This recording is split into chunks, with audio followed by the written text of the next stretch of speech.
Good morning friends. आज मेरा सौभाग्य है कि श्री गोपाल नारसन, कांग्रेस के वरिष्ठ स्पोक्समैन उत्तराखंड, और इनका जो प्लस पॉइंट कंज्यूमर फोरम के एक रिनाउंड एडवोकेट उत्तराखंड के, मैं समझता हूं कि जो चीज़ मैं दे रहा हूं आज ये बहुत हेल्पफुल होगी उन लोगों के लिए जिनको अवेयरनेस नहीं है कंज्यूमर फोरम के बारे में।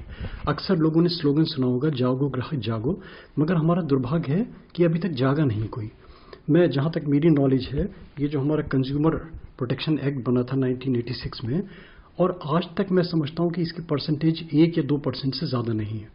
मैं रिक्वेस्ट करूंगा, मेरे भाई तुल्य हैं श्री गोपाल नारसन जी, ये थोड़ा सा प्रकाश डालें, क्योंकि देखिए टाइम की बड़ी लिमिट है हमारे, मैं बड़े छोटे छोटे से क्लिप देता हूं।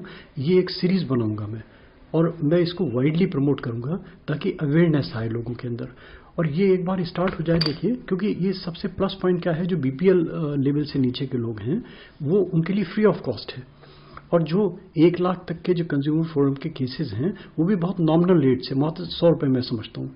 तो देखा जाए तो कुछ भी नहीं है ये। इसमें मैं कहूँगा कि प्रकाश डालें और हम इसको कैसे प्रमोट करें। सबसे पहले ब्रीफिंग इसके बारे में कि क्या है कंज्यूमर फोरम, और हमारे एक्ट, हमारे जो राइट्स हैं वो कितने प्रोटेक्टेड हैं, हम उनको कैसे यूटिलाइज कर सकते हैं, हमें इनमें कोई पैसा देना पड़ता है या हमें कोई झंझट, जैसे और हमें पता है कि लीगल फॉर्मेलिटीज़ होती हैं तो दुनिया भर के झंझट होते हैं। हर आदमी कानूनी कार्रवाई से बचना चाहता है, असली कारण यही है।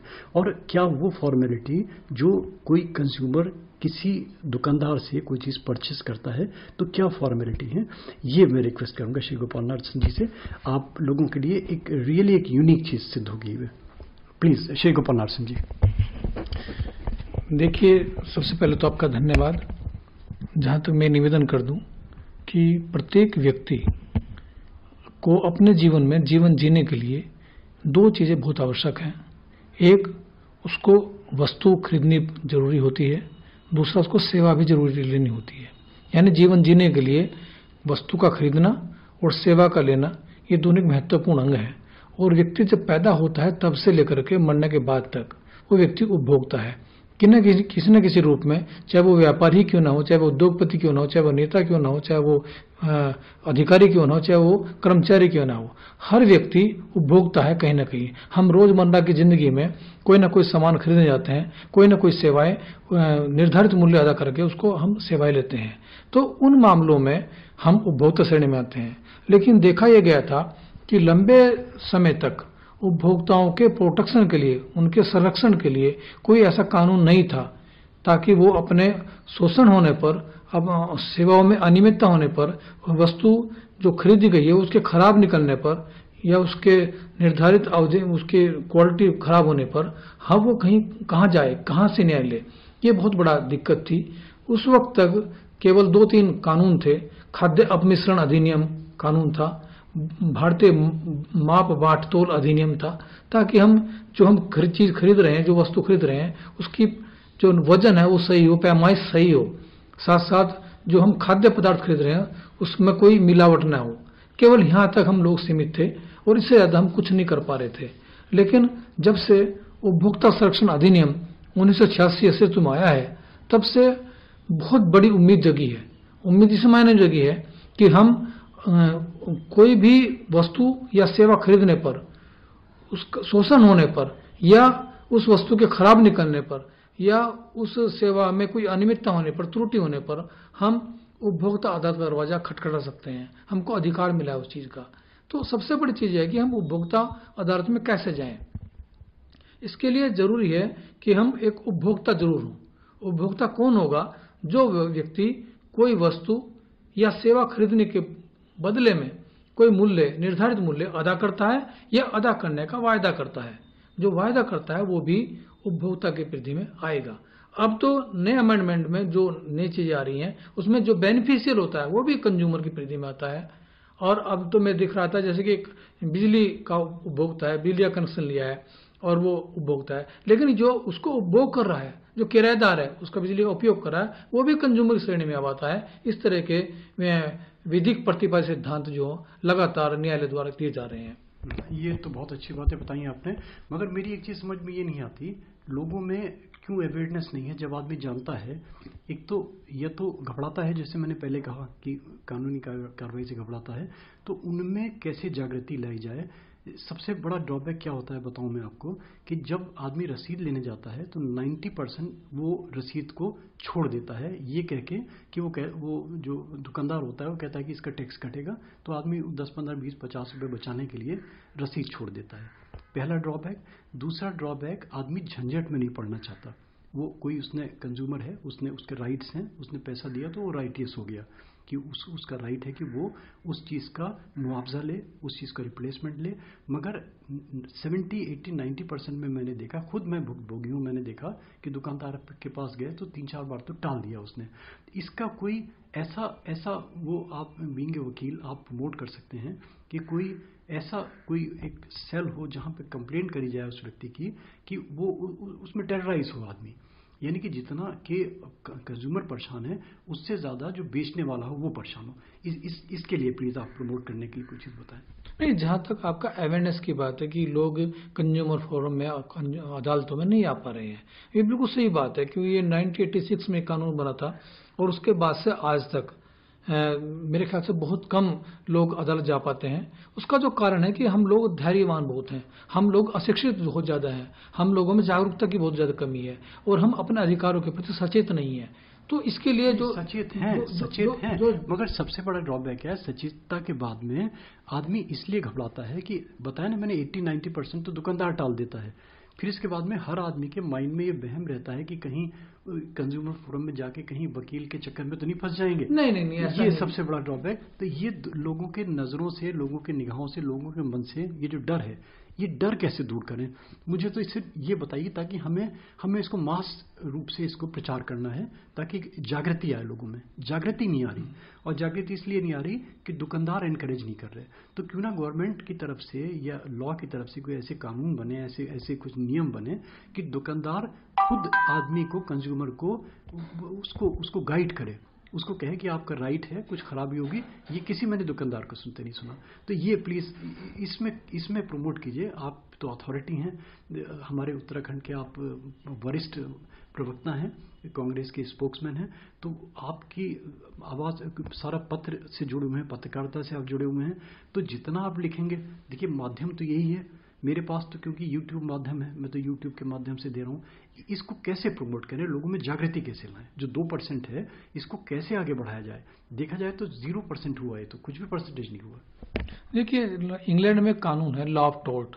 लॉ ऑफ टोर्ट में क्या है कि अगर आप गाड़ी लेकर जा रहे हैं और खड्डे में गाड़ी गिर गई है और आप इंजर्ड हो गए हैं, तो उसका कंपनसेशन गवर्नमेंट को देना होता है। वो कानून, वो जो स्टेट, आप ब्रिटेन का जो कानून बता रहे हैं मुझे पता है, वो यहाँ वो इसलिए कि एक तो देखिए दो चीजें होती हैं। नहीं, वो बताना जो चाह रहा हूँ वो ये बता रहा हूँ कि जो यहाँ पर कानून है कंज्यूमर प्रोटेक्शन एक्ट 1986, उसकी जो सेफ है, जो उसके जो गाइडलाइन है, वो लगभग लॉ ऑफ टोर्ट को सिमिलर करती है, उसके समानांतर लगता है मुझको। वो इसलिए लगता है कि इस बहुत बड़ा वाइड स्कोप है इसका। कंज्यूमर होना ये खाली सीमित दायरा नहीं है। कंज्यूमर प्रोटेक्शन एक्ट के तहत में बिजली विभाग, डाक विभाग, रेल विभाग है जी, बस विभाग, सड़क परिवहन सेवा, आपका बैंक, आपके इंश्योरेंस, हर क्षेत्र जो जीवन के आवश्यकता है उन सब मामलों में कंज्यूमर की परिधि में वो व्यक्ति आता है, जहां इसमें सर्विसेज के लिए पैसा दे रहे हैं, जहां बिल्कुल निश्चित रूप से। नहीं, मेडिकल साइंस में तो ये भी है, मेडिकल विज्ञान में, कि अगर आप इलाज करा रहे हैं और एक रूलिंग है 1995 में सुप्रीम कोर्ट की रूलिंग है कि यदि राज्य के चिकित्सालय में आप इलाज कराने गए, उपचार कराने गए हैं और आपने कोई पैसा भी नहीं दिया, और तब भी अगर डॉक्टर द्वारा कोई नेग्लिजेंसी की गई है, मेडिकल नेग्लिजेंसी की गई है, तो आप उसमें कंपनसेशन प्राप्त कर सकते हैं। फिर वकालत वाली बात हो जाएंगे। प्रूफ कैसे करेंगे? प्रूफ इसलिए करेंगे, डॉक्टर प्रिस्क्रिप्शन में कभी नहीं देगा आपको। अगर डॉक्टर का कोई नेगेटिव पॉइंट है तो डॉक्टर कभी नहीं बताएगा कि मेरा ये नेगेटिव पॉइंट है, मेरे कारण ये गलती हुई है। कभी वो प्रूफ कर देगा कि मेरा बहुत आसान है। मैं आपको ये ऐसे पॉइंट्स हमारे सामने जब तक पब्लिक को नहीं प्रमोट करे जाएंगे। बिल्कुल। मैं देखिए, अगर आप डॉक्टर के पास जाते हैं और वो आपका पैथोलॉजिकल जांच कराते हैं, आपका अल्ट्रासाउंड कराते हैं, आपका सीटी स्कैन कराते हैं, आपका एक्सरे कराते हैं, तो अगर आप उसका कोरिलेट कर लें एक बार दूसरे जाकर डॉक्टर से कहीं एक बार और जांच करा लें, तो अगर कोई एरर निकलती है तो निश्चित रूप से वो ब्लंडर मेडिकल नेग्लिजेंसी सर्विस होगी। आप निश्चित उसमें किसी एक्सपर्ट की जरूरत नहीं। फिर बशर्ते आप उसको कोरिलेट जरूर करें, कभी भी एक पर भरोसा न करें। आप किसी डॉक्टर के पास गए हैं और आपने उसको प्रिस्क्रिप्शन उसने दिया आपको, तो आप उसी को डायग्नोज को फाइनल डायग्नोज मत माने।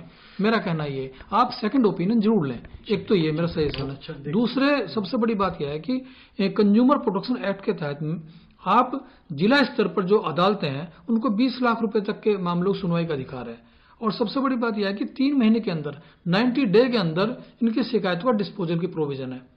तो बहुत अच्छा आसान तरीका है। और आप जो है जहां तक बात है कि आप जब सामान खरीदने जाएं तो क्या सावधानी बरतनी चाहिए, मेरी राय यह है कि जब आप दुकानदार के पास जाते हैं तो पहले तो आप प्रोडक्ट जो खरीद रहे हैं उसकी गुणवत्ता की जांच कर लें अच्छी तरह से। अगर आप सोना खरीद रहे हैं तो हॉलमार्क उसका है या नहीं है। अगर आप कोई वैसे उत्पादित वस्तु खरीद रहे हैं तो उसका ISI मार्का वो है या नहीं है, यानी गुणवत्ता युक्त प्रमाण उसके पास होना चाहिए दुकानदार के पास, वो जो प्रोडक्ट बेच रहा है। दूसरे, वो गारंटी दे रहा है या वारंटी दे रहा है। हाँ, ये बड़ा कंफ्यूजन, ये बहुत कंफ्यूजन है कि ये गारंटी और वारंटी। ये मुझे एक लाइन में आप ही बता दीजिए कि बड़ा कंफ्यूजन है। हर जगह आदमी लिखा होता है गारंटी, कहीं वारंटी, और जो पैसे देने जाते हैं तो जनरली क्या होता है, दुकानदार कहता है हमारा राइट नहीं है, हम सीधे कंपनी में भेज रहे हैं। तो उसके झंझट में पड़ने के चक्कर में आदमी अवॉइड करता है। ये एक लाइन में वारंटी का मायने है यदि कोई उत्पाद जो आपने खरीदा है वो एक निर्धारित अवधि में कभी खराब होता है तो आप उस जो पार्ट खराब हुआ है उस पार्ट को बदल कर देंगे आप।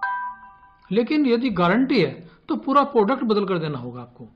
लेकिन एक चीज मैं और बता दूं, यदि वारंटी गारंटी में मूलभूत डिफरेंस ये है कि वारंटी में केवल खराब पार्ट बदला जाएगा, गारंटी में पूरा प्रोडक्ट बदला जाएगा। लेकिन यदि वो प्रोडक्ट में मैन्युफैक्चरिंग डिफेक्ट है, वो वारंटी में चाहे वो कितने महंगा कोई भी हो XYZ वारंटी मींस अगर कोई मान लीजिए जैसे मोबाइल लिया, मोबाइल में स्क्रीन ही खराब हो गया तो मेन पार्ट तो उसका स्क्रीन बदल दी जाएगी, इसकी बदल देनी होगी उनको। ये वारंटी हुई, और अगर गारंटी है, गारंटी में पूरा प्रोडक्ट बदलना, पूरा मोबाइल बदलना पड़ेगा। ये डिफरेंस है। दूसरे, यदि उस प्रोडक्ट में मैन्युफैक्चरिंग डिफेक्ट है तब यदि वारंटी भी है तब भी वो प्रोडक्ट बदल कर देना होगा, यानी फिर वो गारंटी में ट्रीट होगा। अच्छा, दोनों चीजें। हाँ, यदि वो मैन्युफैक्चरिंग डिफेक्ट है। ये अच्छी बात बताइए। दूसरी बात क्या है कि इसमें जब हम सामान खरीदने जाते हैं तो हमें 2-3 चीजों का ध्यान रखना चाहिए। नंबर 1, वो गुणवत्ता उसकी सही है या नहीं है। हाँ, वो जो वारंटी दे रहा है, गारंटी दे रहा है, वो लिखित में लीजिए आप, और जो पेमेंट दे रहे हैं उसकी रसीद लीजिए आप। देखिए, अगर वो ठीक है, टैक्स देना हमारा ड्यूटी है। जब तक आप देश के निर्माण में बहुत बड़ा योगदान है टैक्स का, तो हमें टैक्स की चोरी नहीं करनी चाहिए। अगर हम टैक्स दे रहे हैं तो उससे हम जो प्रोडक्ट खरीद रहे हैं उसकी सेफ्टी में भी हम एक श्योर हो रहे हैं, उसको बाकायदा श्योरिटी मिल रही है। चलिए, बहुत अच्छा बताया। देखिए आपने, ये जागो ग्राहक जागो का जो स्लोगन है, ये जगाना है, जागृति लानी है। 2% से ये कैसे 20, 30, 50, 70% बढ़े, निश्चित रूप से बढ़ेगा। ये इंपॉर्टेंट निश्चित रूप से बढ़ेगा। इसके लिए अवेयरनेस की जरूरत है। भारत सरकार भी इसका प्रचार करती है, हम लोगों को भी मैन टू मैन प्रचार करना चाहिए। मैं गोपाल राजू छोटा सा प्रयास करता हूँ, और मैं सब जानते हैं कि मैं वायरल करने में कितना एक्सपर्ट हूँ। नेटवर्किंग में मैं अथॉरिटी तो नहीं कह सकता, मगर मैं कोशिश करूंगा कि मैक्सिमम इसको हम एक्सप्लॉइट करें ताकि लोगों में अवेयरनेस आए। Thank you sir ji, thank you.